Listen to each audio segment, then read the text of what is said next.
Phone की घंटी तो सुनी मगर आलस की वजह से रजाई में ही लेटी रही। उसके पति राहुल को आखिर उठना ही पड़ा। दूसरे कमरे में पड़े फ़ोन की घंटी बजती ही जा रही थी। इतनी सुबह कौन हो सकता है जो सोने भी नहीं देता। इसी चिड़चिड़ाहट में उसने फ़ोन उठाया। हेलो, कौन? तभी दूसरी तरफ से आवाज़ सुन सारी नींद खुल गई। नमस्ते पापा।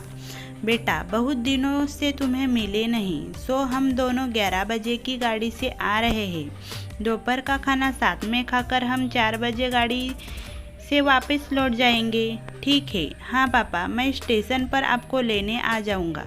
फ़ोन रख कर वापस कमरे में आकर उसने रचना को बताया कि मम्मी पापा 11 बजे की गाड़ी से आ रहे हैं और दोपहर का खाना हमारे साथ ही खाएंगे।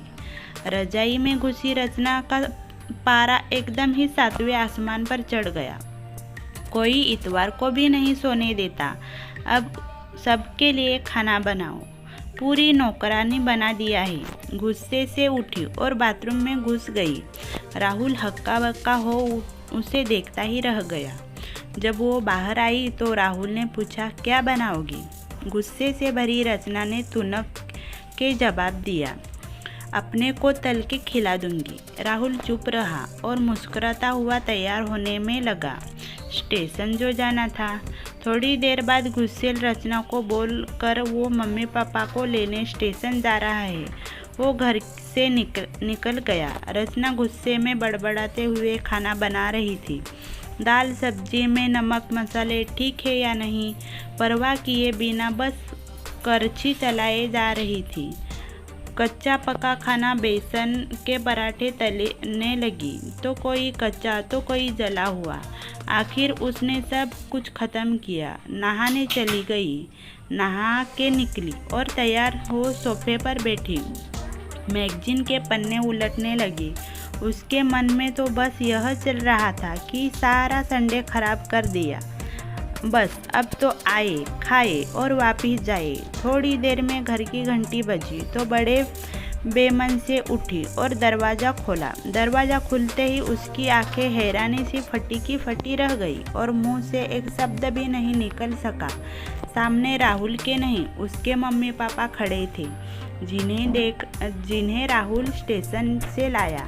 मम्मी ने आगे बढ़कर उसे झिंझोड़ा। अरे क्या हुआ? इतने हैरान परेशान क्यों लग रही है? क्या राहुल ने बताया नहीं कि हम आ रहे हैं? जैसे मानो रचना के नींद टूटी हो। नहीं मम्मी, उन्होंने तो बताया था, पर चलो आप अंदर तो आओ। राहुल तो अपनी मुस्कुराहट रोक नहीं पा रहा था। कुछ देर इधर उधर की बातें करने में बीत गया। थोड़ी देर बाद पापा ने कहा, रचना गप्पे ही मारती रहोगी या कुछ खिलाओगी भी? यह सुन रचना को मानो सांप सूंघ गया हो। क्या करती बेचारी को अपने ही हाथों से ही बनाए अध पके और जले हुए खाने को परोसना पड़ा। मम्मी पापा खाना तो खा रहे थे मगर उनकी आंखों में एक प्रश्न था जिसका वो जवाब ढूंढ रहे थे। आखिर इतना स्वादिष्ट खाना बनाने वाली उनकी बेटी आज उन्हें कैसा खाना खिला रही है। रचना बस मुंह के नीचे की ये बेटी खाना खा रही थी। मम्मी पापा से आंख मिलाने की उसकी हिम्मत नहीं हो पा रही थी। खाना ख़त्म कर ड्राइंग रूम में सब आ बैठे। राहुल कुछ काम से अभी आता हूँ कहकर थोड़ी देर के लिए बाहर निकल गया।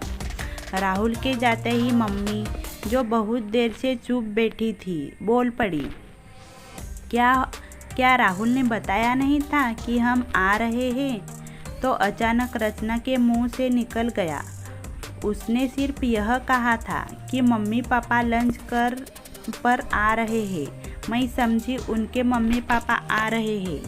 फिर क्या था? रचना की मम्मी को समझते देर नहीं लगी कि ये मामला है। बहुत दुखी मन से उन्होंने रचना को समझाया, बेटी, हम हो या उनके मम्मी पापा हो, तुम्हें तो बराबर का सम्मान करना चाहिए। मम्मी पापा क्या, कोई भी घर आए तो खुशी खुशी अपनी हैसियत के मुताबिक उसकी सेवा करो।